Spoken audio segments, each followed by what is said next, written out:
नमस्कार मित्रांनो, आणखी एक क्राईम स्टोरी तुमच्यासाठी घेऊन आलेलो आहे। मित्रांनो, ही सगळी घटना जी घडलेली आहे ही मुंबई वडाळा इथे घडलेली घटना आहे। एक 12 वर्ष मुलाचे त्याचे 2 तुकडे करून त्याला गटार फेकून दिला आणि गुन्हेगार जम्मू काश्मीरला पळून गेला। सुरुवातीपासून जे आहे आपण सुरुवात करूया। मनोज जो आहे, मनोज आपल्या शाळेत रेग्युलर शाळेत जायचा, शाळेतून घरी बसायचा आणि घरातून कुठेही नाही जायचा। पण एक दिवस घरातून तो शाळेतून घरी आला आणि घरात सगळं अभ्यास केलं त्यांनी आणि आईला जरा 5 मिनिटं बाहेर जातो म्हणून जो गेला तो परत कधी नाही आला। घरचे आई वडील जे आहे त्याची वाट बघत होते, मुलगा जो आहे अजून कसा काय नाही आला हे म्हणून आई वडील बाहेर पडले आणि त्याचे शोध घेऊ लागले। मित्रांना आसपासचे कट्टे चौकशी आहेत, जे चौकांमध्ये मित्र असतात आणि तिथे चौकशी केली की माझा मुलगा जो आहे इथं आलाय का। ते म्हणले मुलगा तुमचा जो इथं नाही आलेला, म्हणून त्यांनी लय चौकशी केली। शेवटी काही मुलगा कुठे सापडला नाही म्हणून टीटी police station, Wadgaon police station आहे तिथे त्यांनी धाव घेतली आणि मुलगा हरवलाय ह्याची कंप्लेंट दिली। मुलगा हरवली कंप्लेंट झाली तर पोलीस जे आहेत याची तक्रार नोंदवली आणि जे पोरगा जे हरवला असतंय याला ना 24 तास काहीतरी झाले पाहिजे म्हणून ह्याची त्यांनी कायदेशीर थांबलं त्यांनी आणि वाट बघितली। पोरगा काही 24 तासामध्ये वापस नाही आला। आता मग पोलिसांनी चौकशी करायला सुरुवात केली। चौकशी करताना महिना वाढला पण पोरगा काही सापडला नाही पोलिसांना। अचानक पोलिसांना डेड बॉडी सापडली। डेड बॉडी उचलली, तिथले सगळे पुरावे उचलले आणि ते ओळख त्यांना पटवून दिली। त्या पोरीचे कपडे, टी शर्ट आणि चपलावरनं त्यांच्या आई वडिलांना हे पटले की आपलाच मुलगा आहे, आपला जो मुलगा जो आहे आता संपलेला आहे, आपलं आयुष्य आता संपलेलं आहे। म्हणून त्याच्यावरून पोलिसांना कळलं की मनोज आता काय राहिलेला नाहीये। आता एक केस ह्याचे 2 तुकडे कसे काय झाले मित्रांनो, मनोजचं धडा वेगळं झालं होतं आणि ह्याची चौकशी चालू होती। सूत्रानुसार घराच्या शेजारी विपुल शिकारी नावाचा एक व्यक्ती होता।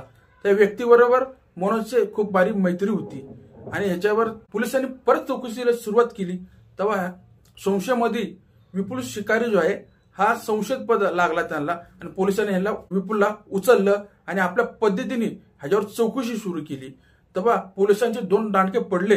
विपुल हा आहे सगळं सत्य घटना सांगायला लागला की त्यांनी सांगितलं की मनोज जो आहे माझ्याकडेच आला होता, मी त्याला आमच्याकडे जेवायला घातलं, त्या जेवणामध्ये बेशुद्धीचं औषध घातलं होतं मन आणि त्याला बेशुद्ध केलं।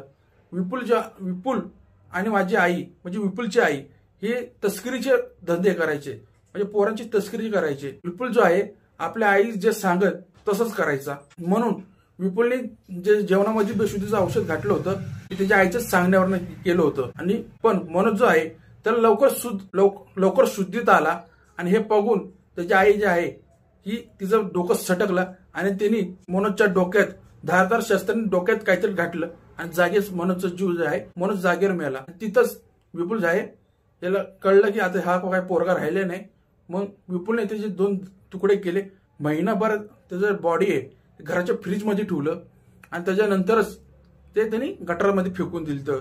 हे सगळी घटना कळल्याच्या आम्ही जे सगळे कामं करतो हे आमच्या आईच्या सांगण्यावरून करतो।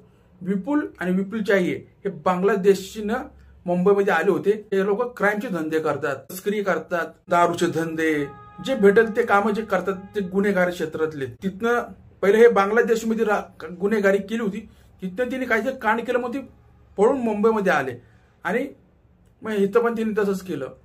जेव्हा पोलिसांना ही सगळी घटना कळली तेव्हा त्यांना म्हणलं की तुझी आई जी आहे की कुठे आहे ते फोन फिरव, मग ते सगळं सांग। मग त्यांनी त्याच्या आईला फोन लावला आणि त्याच्या आईचं ते कॉलिंग नेटवर्क असतं ते पोलिसांना ते सापडलं जम्मू काश्मीरमध्ये। आता पोलीस जे आहेत तिकडं रवाना झालेले आहेत। आता ते सापडलं का नाही सापडलं हे माहिती नाही, पण ही कायम स्टोरी जी आहे तिथपर्यंत होती। मित्रांनो, आपल्या जवळच्या आसपासच्या शेजाऱ्यांवर पण आता काही भरोसा राहिलेला नाहीये, म्हणून आपल्या पोरांवर लक्ष द्या। आजपर्यंत एवढी स्टोरी होती। नमस्कार।